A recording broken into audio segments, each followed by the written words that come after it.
Paulão, finalmente, prazer de recebê-lo mais uma vez aqui. Você estava com uma agenda bastante intensa, aliás, sempre muito intensa, suas agendas. Eu queria começar te perguntando já aí do clima na Câmara, diante dessa história do Bolsonaro ter dormido na Embaixada da Hungria. Como é que está o clima em Brasília aí? As pessoas estão enfim, é algo muito grave o que aconteceu, né? A gente não pode ignorar que isso tem um peso muito grave aí, inclusive nas investigações que as autoridades estão fazendo com relação ao golpe do 8 de janeiro, a tentativa de golpe, e outras coisas no entorno ali da ficha corrida do Bolsonaro. Vamos ouvir, então, Paulão do PT. Situação gravíssima, Conde, para os internautas desse seu programa com grande credibilidade. Veja bem, o que é que ocorreu? Primeiro, a entrada do ex-presidente Jair Bolsonaro, o Fujão, como você colocou no chamamento. Na outra vez que ele arquitetou todo o golpe, ele, logo após a eleição, ele foge, né? Isso não é característica de uma liderança. A liderança ela tem que ficar na linha de frente, principalmente num processo mais antigo. Eram os líderes que conduziam o seu liderado. Então, está caracterizado como fujão. E agora, numa iminência de uma prisão, ele entra numa embaixada da Hungria, de um presidente de ultradireita, que é amigo dele.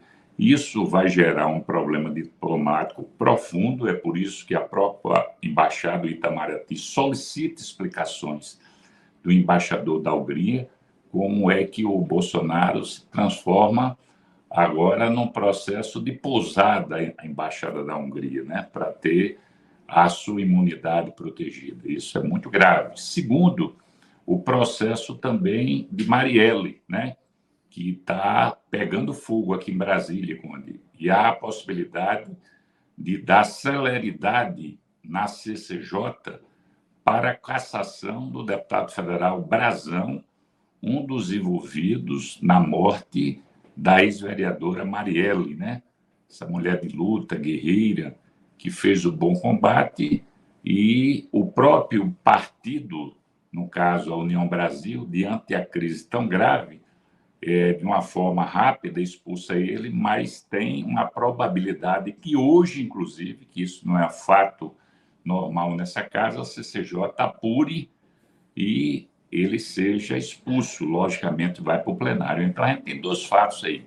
A questão da fuga do Bolsonaro, e está sendo comprovado que ele foi um dos arquitetos desse processo, junto com seu ajudante de ordem, junto com o ex-ministro do Exército, né, que foi um dos articuladores, o general Vilas Boas. Há uma caracterização também que, inclusive, a sua esposa está envolvida na mobilização em Brasília. Por isso que a negativa do general, quando foi questionado pelo ministro da Justiça na época, Flávio Dino, e o Ricardo Capelli, porque se tivesse de prender as pessoas em frente ao quartel, possivelmente estaria a esposa do general Vilas Boas, né?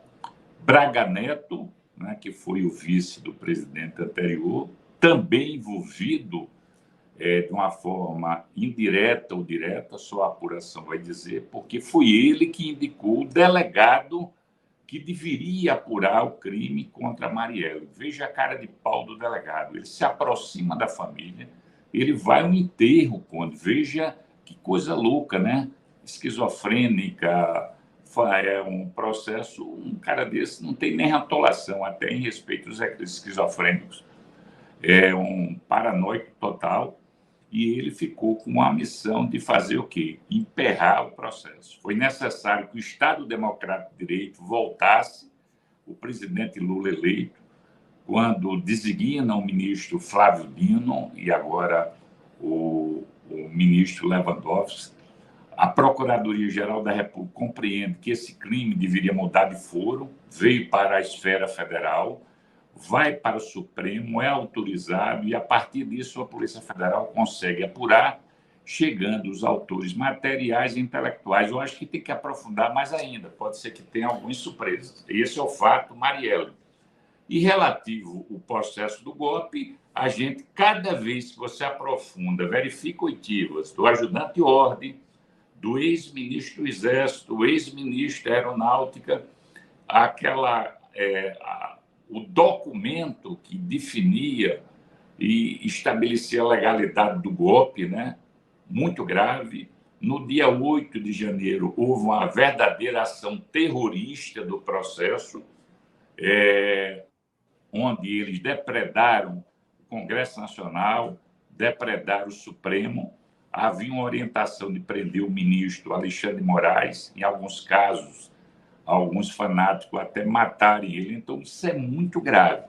Aí a pergunta que não quer calar, né? A gente percebe que o Supremo ele fica um pouco isolado, principalmente devido à ação corajosa do ministro Alexandre de Moraes, que uma parte da direita não aceita. Então, aqui toda a solidariedade ao ministro Alexandre de Moraes, ao Supremo Tribunal Federal, que tiveram um papel ímpar no sentido de defender o Estado Democrático de Direito, né? Isso é fundamental. E espero que eles sejam penalizados e a gente não tenha um arranjo no Congresso Nacional, porque tramita o projeto, e eu não quero dizer que já voto contra, e o Partido dos Trabalhadores, anistia não. Nós não podemos dar anistia a terroristas que queriam atentar contra a nossa Constituição. Aliás, a gente fica até espantado com o fato de alguns setores, né, acho que ainda minoritários, né, do Congresso tentem inocular essa matéria, né, da anistia para os golpistas aí. Agora, uma coisa muito importante você falou aqui, Paulão, prazer receber o Paulão aqui, sempre com informações, além de tudo, preciosas e elegantes. Eu queria que você falasse, hoje vai ser votado a questão da prisão do Brazão, né? Do Chiquinho Brazão. Isso já está agendado? Como é que vai ser no Congresso? Hoje tem uma reunião da CCJ, Comissão de Constituição e Justiça, e ela vai analisar justamente o pedido de cassação dele. E essa é cassação? Não é só cassação. A cassação passa pela CCJ. Primeiro, pela Comissão de Ética. Você sabe que a Comissão de Ética ela é indicativa, ela não é decisória. Mas depois da Comissão de Ética, você manda para a CCJ e depois do plenário. Mas o clima que está, inclusive na União Brasil, o partido que tem um domínio, tem espaço no governo do nosso presidente Lula, mesmo assim tem um grau de infidelidade imenso. Você viu que recentemente a briga pela presidência teve incêndios, né? Atentados da casa do atual presidente eleito, né? 2 pernambucanos, né? Isso é gravíssimo. Então, uma situação, veja que estádio de degeneração chega uma organização partidária onde não está aprovado ainda, mas deve levar isso, que foi disputa de poder. E é esse mesmo cidadão Brazão que é filiado à União Brasil. A história desses irmãos, eles são poderosos desde a Câmara de Vereadores, depois a Assembleia Legislativa. É preciso a gente lembrar que a atuação da deputada estadual Cidinha Campos, do PDT, que teve vários embates com os irmãos Brazão. Inclusive, ele ameaçando ela de morte. Ela até reconhece num vídeo que andava armada. Ela disse, eu ando armada, atiro bem, mas não recomendo isso. Veja o nível.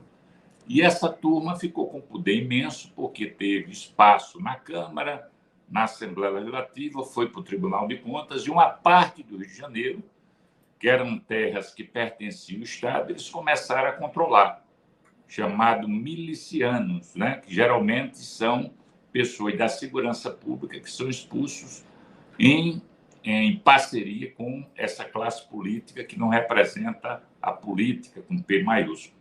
E eles controlavam terrenos, controlavam a entrega de gás, controlava a internet, controlava o transporte alternativo, tudo. E se você não rezasse na cartilha, você era morto. Inclusive, vários foram mortos, inclusive integrantes da organização. Marielle, que foi assessora do Marcelo Freixo, depois foi eleita, uma grande votação, não perdeu suas raízes, sempre fazendo defesa daquelas pessoas que mais precisam, E o Estado do Rio de Janeiro, quando tem uma contradição enorme de pauperização, e ela vai fazer o bom combate, assassinada por um profissional, Conde, que é preciso verificar o detalhe. Ele matou ela com uma pistola semiautomática, que ela tem um poder de fogo e de arranque. Só os grandes atiradores fazem esse movimento. Ela levou 5 tiros, ela e o motorista, né? O Anderson. Então, foi um profissional. Agora, veja bem, esse atirador, que era sargento da polícia, o Rony Lessa, por incrível que pareça, morava no mesmo condomínio de luxo em frente à Barra, onde morava quem? Era vizinho do Bolsonaro, amigo do Bolsonaro. Poucas casas dele. A pergunta é que não quer calar, sem querer desmerecer, se ele não ganhou na Mega Sena, se não teve herança, como é que um sargento com um salário que tem no Brasil compra um condomínio de luxo? Geralmente você tem condomínio verticalizado, mas de casas é raro no Brasil, principalmente no Rio de Janeiro. E ele morava nesse condomínio de luxo, vizinho ao presidente da República. Quando foi feito uma batida pela Polícia Federal, ele, na casa dele, tinha mais de 100 armas, que é considerada as mais potentes do mundo, né? Então, isso é grave. Na realidade, você tinha um processo que envolvia tráfico de arma, possivelmente lavagem de dinheiro da droga. A imprensa anuncia que, inclusive, pessoas que têm envolvimento com Brazão, um assessor, ele tinha relação, conforme a imprensa, com o pastor Malafaia. Então, é muito imbrincado o Rio de Janeiro, muito grave essa situação. Eu lembro, quando fui presidente da Comissão de Direitos Humanos em 2017, acompanhando o caso daquele jovem Rafael, você lembra, né? Que foi preso, um jovem negro que estava com uma espécie de cheirando cola, dizia que ele ia fazer um ato terrorista. Aí a gente foi visitar ele na prisão, depois visitamos o TJ, o Ministério Público, e eu fui em Bangu, fui em Mangueira e fui em São João de Meriti. E lá a gente visitou uma mãe de santo, muito querida, assim, uma liderança, e ela relatava com muita coragem que tinha uma milícia chamada Soldados de Cristo.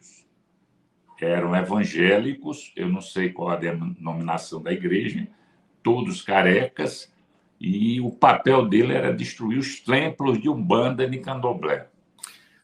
E isso é muito grave. Então, você tem uma relação, porque o grande problema do tráfico, que tem muito dinheiro no mundo, não é só aqui no Brasil, e aquele livro famoso de um colega seu italiano, Calviano, 000, onde ele faz o roteiro da cocaína, ele diz: se hoje abruptamente parasse de vender cocaína, você quebrava o sistema financeiro internacional. Isso é muito grave, a declaração do Salviano no livro dele, 000.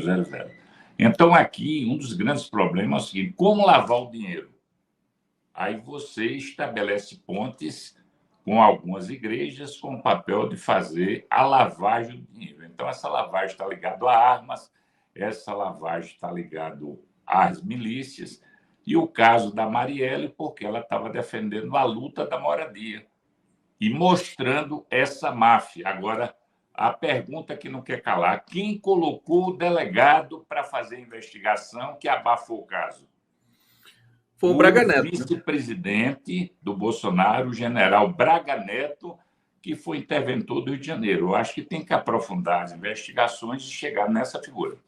Eu acho que elas serão aprofundadas, é o que todos nós esperamos, porque, afinal de contas, tanto o depoimento do Rony Lessa quanto essa figura do Rivaldo Barbosa ensejam outras investigações, deixam ali pontas abertas. Paulão, explica para a gente por que nunca é hora de prender o Bolsonaro. Toda vez que ele comete um deslize, né, extravagante como esse da embaixada e tudo mais, e não só também porque ele também é amigo da família Brazão, isso pode vir a acontecer, um aprofundamento das investigações, como quem colaborou para obstruir as investigações, né, do caso Marielle, por que nunca é hora de prender? Quer dizer, as pessoas estão perguntando, o STF se manifestou, o STF não, quer dizer, foi um bastidor, né, dos ministros dizendo, olha, tem que ter cautela. Você acha que ainda é o momento de ter muita cautela com essa questão da prisão do Bolsonaro? Conde, antes de responder, eu recebi aqui uma informação da minha assessoria importante para o seu programa, que tem um nível de audiência altíssima. Na CCJ, Comissão de Justiça, Constituição e Justiça, vai ser analisada a prisão. Depois vai analisar a sua cassação. Então, hoje, já é um fato importante, porque o fato ocorreu a semana passada, a gente não tem essa rapidez nessa casa. Geralmente dura 30, 40 dias no meio. Dessa vez está analisando a prisão e depois a sua cassação. Agora, respondendo a tua pergunta, realmente, claro que você tem que respeitar o Estado Democrático de Direito, a ampla defesa, o contraditório, o Ministério Público Federal. A gente percebeu que tinha uma divergência com o Supremo Tribunal Federal, principalmente na gestão anterior. Com a nova gestão, eu acredito que está tendo afinidade, isso facilita. Então, a gente não quer rasgar o Estado Democrático de Direito para ninguém, inclusive para Bolsonaro. Mas vai chegar um momento que esse cidadão vai ser preso, sim. Eu acho que os indícios que estão robustos levam a crer que ele sabia de todas as operações. Quando ele perde a eleição, ele foge, é o fujão. No dia 8, ele sabia de todos os passos terroristas de depredação do Ministério, no Congresso Nacional, no Palácio do Planalto, no Supremo Tribunal, a prisão do ministro Alexandre de Moraes, possivelmente a sua morte. Esse cidadão não tem condições nenhuma de ficar solto, claro, respeitando o Estado Democrático de Direito. Até porque, se não for dado esse exemplo, como é que fica o pacato cidadão? Ele não vai acreditar no Poder Judiciário. Então, eu sou da tese que ele tem que ser preso, sim, pelos crimes que ele cometeu contra a democracia. Perfeitamente, no devido processo legal, evidentemente. O que é curioso é que, assim, grandes juristas, eu vou destacar aqui o Pedro Serrano, né? Pedro Serrano, que sempre se manifestou até contra a prisão do Bolsonaro em alguns momentos, justamente porque é um garantista e faz questão de explicitar essa posição. Até o Serrano disse que falou: olha, tem uma hora que não dá mais para você continuar, né, digamos, permitindo que uma figura perigosa como essa, né, fique solta, né? A prisão preventiva estaria ali justificada. Muitos especialistas falaram isso também, mas a gente entende que o Alexandre de Moraes está com o controle, né, Paulão, desse processo, assim, tá transparente, a gente está observando tudo isso. Paulão, deixa eu te perguntar sobre a pauta do governo para essa semana. Quais são as prioridades aí da base do governo Lula, da qual você faz parte, para votações, aprovações? O que está na prioridade, o que está no prelo aí para ser votado, que é importante, que você pode falar para a gente? Conde, na realidade, a gente vem há quase um mês num processo de sessões muito, como diria uma palavra assim até popular, maciota, com retardo, né? Você sabe que o modelo da pauta em câmaras municipais, assembleias, Câmara Federal e Senado é presidencialista. Então, o controle pertence ao Arthur Lira, do PP, do Partido Progressista, um dos coordenadores do Centrão. Então, de repente, tem alguns interesses que não foram atendidos. Você sabe que a fome do Centrão é muito grande. Exemplo, eles sonham em voltar a ter o controle do Ministério da Justiça. É por isso que eu tive a oportunidade, vários colegas do PT, de prestar solidariedade à cientista política Nise, a nossa Nízia, ministra da Saúde, uma mulher séria, competente, mas o Arthur e todo o grupo querem o controle novo. Então, isso é um sonho de consumo e outros espaços, porque o Centrão ele não tem limite, né? Eles querem sempre mais espaço. Se dependia, querem controlar o governo, o que eles fizeram no governo Bolsonaro. A gente tem um modelo presidencialista de acordo com a Constituição, mas no período Bolsonaro teve o parlamentarismo. Na realidade, o primeiro-ministro foi o Arthur, né?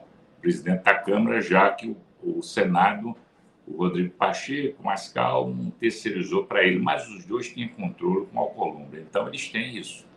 Aí a pauta está muito lenta, foram votados somente pauta consensuais, mas a semana passada interditou, porque tem uma pauta que é a pauta relativa ao processo de falência no Brasil.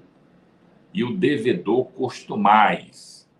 Falência, você sabe que existe um esquema pesado, né, de empresas que elas fazem a falência para ter lucro. E só quem perde é os sócios e os consumidores pequenos, né?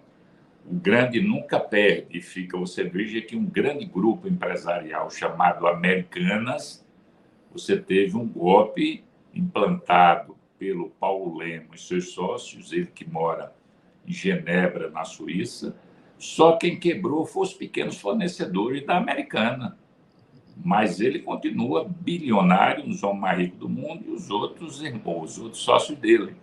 Então, esse processo de falência é uma discussão que está sendo feita pelo Ministério da Fazenda, com sua equipe, planejamento, no sentido de atualizar uma legislação que está defasada e, principalmente, para você evitar justamente os esquemas de falências que os tubarões continuam tendo lucro, eles fazem proposital. Então, essa lei ela está com esse objetivo de otimizar e penalizar para não ter esse esquema de fuga. Então, você, quando chega nessa casa, aí tem muitos interesses, principalmente o Partido Novo, que, de novo, não tem nada, é um partido dos grandes empresários, inclusive do Paulo Lema, foi um dos caras que mais incentivou o Partido Novo no Brasil. Esse é um fator. O outro é o devedor costumais. Mas a gente tem que verificar o devedor costumais, aquele de má-fé, e o devedor que tem um processo relativo à realidade social dele. É por isso que o Lula criou o Desenrola. Para você ter ideia, onde internautas, pessoas que deviam até R$100, tinha mais de 30 milhões de pessoas no Brasil. E essas pessoas eram impedidas de fazer qualquer negociação em banco, de impedimento. Quando é dado o perdão, você de novo renova esse fluxo de novas pessoas que acessam o mercado financeiro, né? Então, a gente tem que diferenciar aquele devedor costumais que, propositalmente, ele faz de má-fé, e os bancos têm suas razões, mas separar da maioria de pessoas que estão endividadas devido à realidade social. E você sabe que o sistema financeiro ele não tem perdão, né? Ele só tem uma legalidade, mas, no fundo, é agiotagem nacional e internacional. Perfeitamente, que nós estamos torcendo muito para que essas figuras como Jorge Paulo Lemann, o Beto Sicupira, né, que são ali grandes, né, grandes fortunas, que eles também tenham os seus prejuízos respectivos diante dessas aparentes fraudes aí, né, quase que certas fraudes que foram cometidas aí no sistema brasileiro.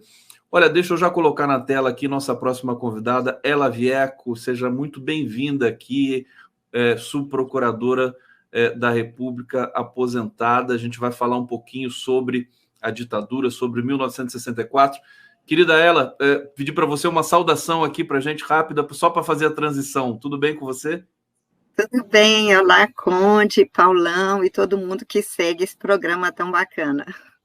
Que bom. Paulão, agradecer demais sua presença aqui e vamos ficar de olho. Por favor, você me acione também se tiver alguma informação aí dessas que você sempre manda para a gente, que sempre preciosas aqui para a nossa transmissão, para a nossa informação com o nosso coletivo. Agradeço demais sua presença aqui hoje no 11 News. Conde, me permita dar um abraço virtual a ela. Ela é uma figura que eu tenho um grande respeito. Eu tive a oportunidade de ser presidente da Comissão de Direitos Humanos da Câmara em 2017, mas tem um amigo comum que foi deputado federal, eu aprendi muito com ele, e hoje ele mora comigo.